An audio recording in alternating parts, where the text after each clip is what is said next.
3 more years have passed in that house on Seymour Avenue. Gina, Amanda, and Michelle locked in a prison of frozen time. Their posters are getting tattered. Their school friends have graduated. What was the biggest part of you that you felt he took from you that you lost? A normal life, living life. As a normal teenage girl, having birthdays or going to a prom, having the fun times as just a regular teenager. Still, they hold fast to the memories of their family's love. Ironically, Castro gives the girls this stencil. They trace the word hope to ward off despair. I got that when he went to the yard sale. I thought it was so random. What did it mean to you? It gave me hope to come home one day. Their only window to the outside world is that black and white television. Anybody that you watched on television that helped you get through the times? I watched Oprah a lot, Martha Stewart for recipes, and I watched you. You watched me. I remember during Hurricane Katrina, I saw everything that you went through. Robin Roberts is live in the heart My of the family had barely survived the hurricane's devastation. Gulf Coast. Mom's okay, sister's okay? They're all right. I gotta say, Amanda, you saying that? It reaffirms to you that you never know who's watching. You never do. And Amanda is watching when her mother appears on the Montel Williams show with psychic Sylvia Brown. I would watch her every time she was on Montel, and I'd say, I wish my mom would go on there. And then she could tell my mom that I was alive and that I'm okay. But Sylvia Brown breaks Luana's hope. I just hate that she's not alive, honey. I just broke down crying because I couldn't believe she said that. And then my mom broke down crying, so that hurt even worse. 2 years later, Amanda learns on a news report that her mother has passed. For 3 years, Luana Miller fought hard to find Amanda. I think that was the hardest part of being in there. She was always fighting, and she was never going to give up on me. And for her to get sick, and I couldn't be there with her. I couldn't help her when she was sick. Isolated by loss, sometimes Amanda has only Castro. So he came in the room, and I was just really sad, and I started talking to him, and he's like, everything's gonna be okay, everything's gonna turn out all right. And so I asked him for a hug, and we hugged. There had to be a part of you that was thinking, what in the world? There was, but then there was another part of me like, I needed that. I needed like a human caring touch instead of everything that he always did, which was not caring. It is Amanda's 20th birthday when Hope makes an unexpected visit. I think I'm pregnant. I think my mom sent this baby, someone to help pull me through. I think she is sending me a miracle. It is early in the morning on Christmas Day, 2006, and Amanda Berry is in labor. He went and got Michelle, and he got this baby pool because he didn't want, a mess on the bed, so. She strips off her clothes and gets into that inflatable wading pool. Michelle was kind of just talking to me like, relax, calm down, you're okay. And he sat in the rocking chair right there just reading this book about like birth and stuff. Just hours later, baby Jocelyn emerges into her surreal world. What was it like for you, Amanda, when you looked in her eyes for the first time?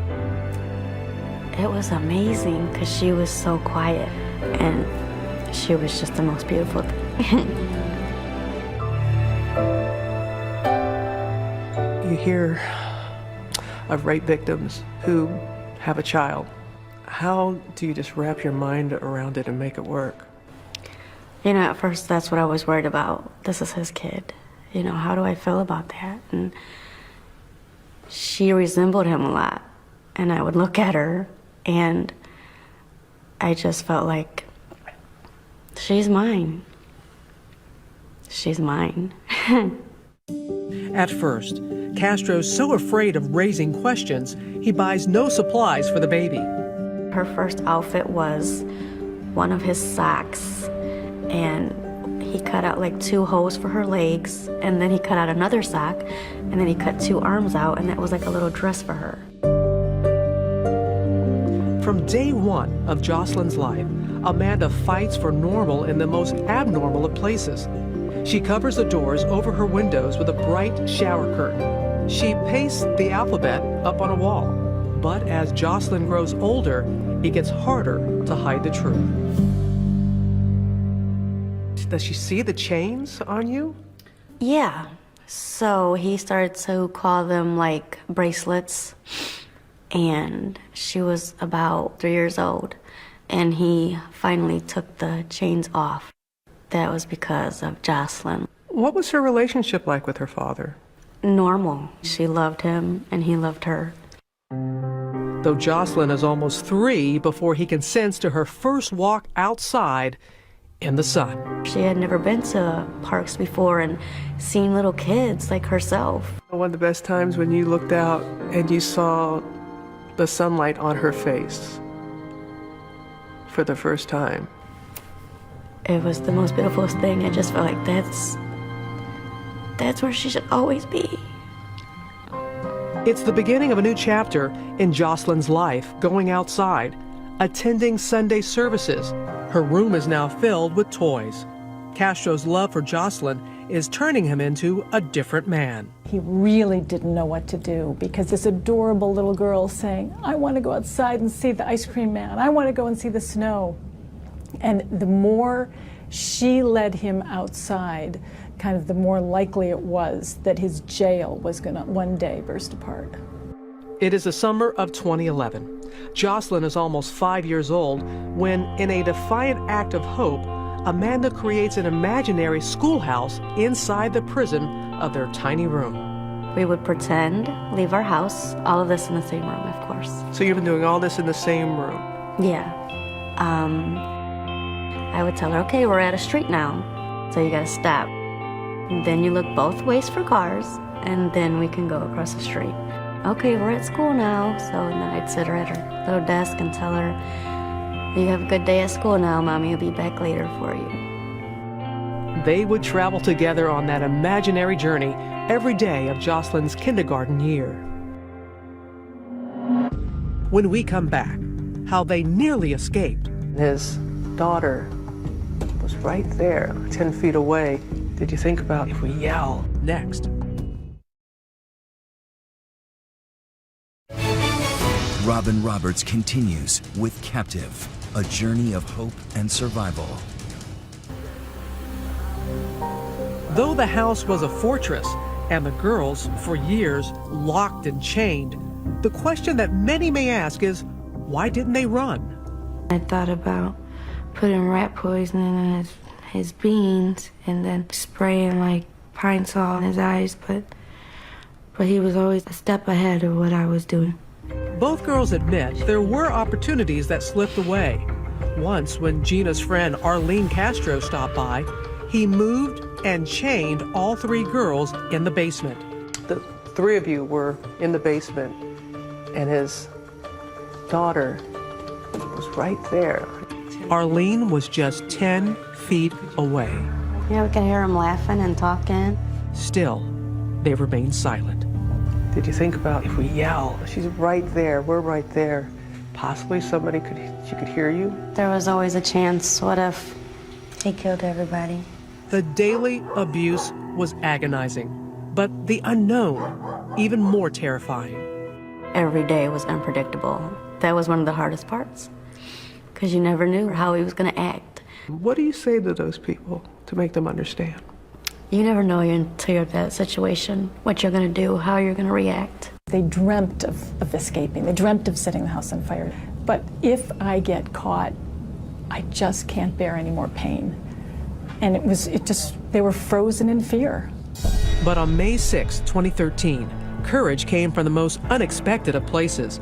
On that day, it is little Jocelyn who sparks the great escape. It's like, Mom, Daddy's car is gone. My heart immediately started pounding because I'm like, should I chance it? If I'm going to do it, I need to do it now. Amazingly, she finds her bedroom door unlocked. This is the one time that your room was not locked. Never before in 10 years has that happened. She races downstairs. The front door is open, but beyond it, a second door, padlocked shut. Still, Amanda manages to squeeze out an arm. So I'm just like waving my arm and I'm like, somebody please, please help me. I'm Amanda Berry, please. She's too afraid to go back for Gina and Michelle. I turned to Michelle, I'm like, we could run. But then once Michelle gets pumped, I talked her out of it. Why'd you talk her out of it? I thought that Amanda got caught. Outside, a neighbor sees Amanda, but is afraid to intervene. After I got to that door and the guy didn't help me, I was like, he's gonna come home and this is just gonna be the end. That's when Charles Ramsey shows up. I see this girl going nuts, trying to get out of her house. I go on the porch, and she says, help me get out. I've been in here a long time. He kind of like started like trying to pull on the door, but he couldn't get it open either. And so he like kind of kicks it. And he's like, there you go, finish kicking it out and you can get out. With reckless courage, Amanda kicks her way to freedom and emerges, clinging to her terrified daughter. This is a cell phone image of that moment of freedom. And she comes out with the little girl, and she says, call 911. My name is Amanda Berry. Help me, I'm Amanda Berry. I've been kidnapped, and I've been missing for 10 years, and I'm here, I'm free now. Were you still frightened that he may show up at any time? I was terrified. And just because there's people on the street doesn't mean that he wouldn't hurt me. Why, after all this time, do you think he left that door open? I still don't know why he left that day with the door unlocked. I would never know. Within minutes, the police start flooding the street. It was so unreal because the cops just kept coming. My partner immediately, she said yes, Gina De Jesus and another girl. A neighbor captures the moment when the police storm the house. Inside, Gina and Michelle cower in their room, afraid of Castro's rage. And I'm like, oh, we're next. He's coming for us, so close the door. They yell police, and then Michelle swings the door open and just runs out there and hugs him. She jumped onto me. She's like, you saved us, you saved us. And I'm holding on to her so tight. In tears, Officer Anthony Espada looks up and sees Gina, unrecognizable after losing 30 pounds. I just look at her and I asked her, what's your name? She said, my name is Georgina De Jesus. We found them. We found them. Lost and finally found, the flashing lights blind their eyes accustomed only to darkness. Once I saw that, I'm like, you know, this is it. I think we're free now. Delivered at last from the shadows, their families wait with open arms. Oh my God, she is so skinny, but she was still beautiful. She had the biggest smile that she always had. It was like a dream. I needed somebody to wake me up. Thank you, Lord. You brought my baby back home. For Amanda, Gina, and Michelle, the endless nights of terror have finally come to an end. Can you forgive them? The answer when we come back.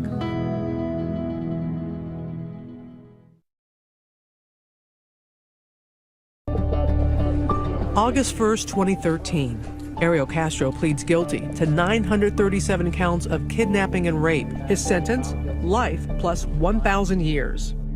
But can Gina and Amanda forgive the man who stole their lives away? I think you have to forgive in order to move on with your life.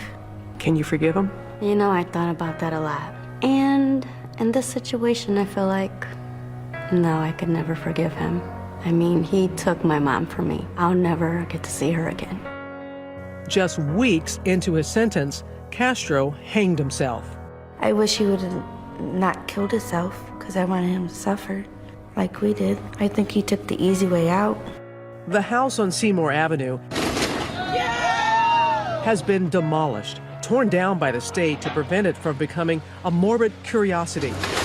It took less than 1 hour to erase a 10-year-old nightmare. You cried. I think it was like tears of happiness. Everything bad that happened in that house, now it's gone. One hopeful item from those dark years, a thank you note, now seems prophetic. So like one day I was gonna get home and they were gonna read this.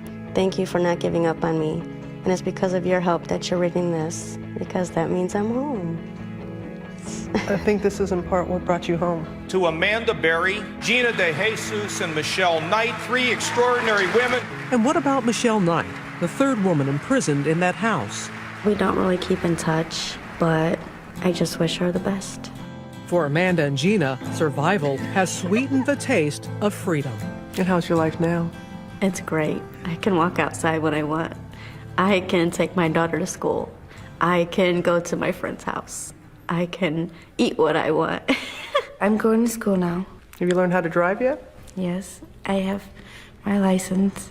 I hope my daughter, she does good in school, and we just have a bright future and see what comes. With the past now behind them, one last note. To the thousands of missing children out there, watching, searching, as Gina and Amanda did, for light in the darkness. And you don't know who's watching you right now when we air this. What do you say to that person who's watching you right now? Amanda looked straight into the camera with this message of hope. Never give up, because you will make it. Your family, your friends will not give up, so you don't give up.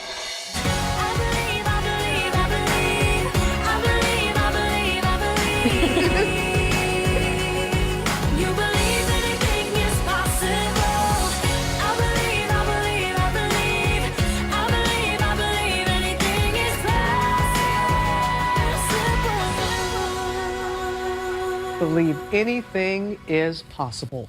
A message we can all take to heart.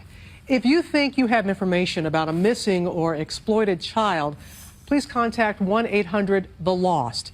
And one final reminder, Amanda and Gina's new book, Hope, a Memoir of Survival in Cleveland, has just been released. I'm Robin Roberts. Thanks for joining us, everyone, and have a good night. He would try to hold hands with me. It would just make me sick because he would fall asleep, and so I would like take my hand away from his hand and I would like scoot to the very edge of the bed, but I couldn't go too far because of the chain. Amanda has been missing for a week when her family receives a late-night call. It is Castro taunting them using Amanda's cell phone. He called and said, I have Mandy, which nobody called her Mandy, but who knew her.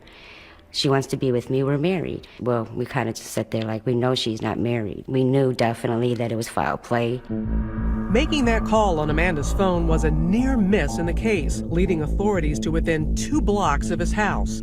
In 2003, the FBI was just starting to develop technology that could track a cell phone's location. The intelligence and the information we have indicated that Amanda's phone was used in about a 30-40 block area. We spent about a week around the clock in that area, hoping that this phone would be used again. But Castro didn't use that phone again, and their one solid lead vanished into thin air. There were very good tips, very good leads that we had to follow up on, and we did follow up on. But unfortunately, the tip that we need just didn't come in.